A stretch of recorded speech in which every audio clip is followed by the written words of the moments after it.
45 రోజులు అయిందా? ఒక నెల 30 రోజులు అయిపోయింది. అయిపోయిన తర్వాత మళ్ళీ తీసుకొచ్చి మళ్ళీ ఎన్ని రోజులు అయింది? 10-15 రోజులు 30 రోజులు 15 రోజులు 45 రోజులు ఒక 6 నెలల వరకు నీకు బ్లడ్ తగ్గుతుంటది.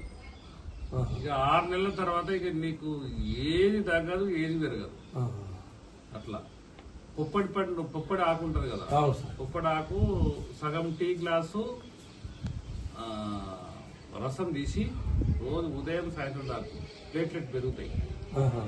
పొద్దున్నే ఏం చేయంటే ఇన్ని బీట్రూట్లు, ఇన్ని కీర, క్యారెట్, ఉల్లిగడ్డలు ఇవన్నీ నీకు పేపర్ మీద రాసిచ్చిపోతా. ఇన్ని కట్ చేసుకొని కలుపుకొని ఒక నిమ్మకాయ పిండుకొని ఉదయం టిఫిన్ లెక్క కడుపు నిండా తిను.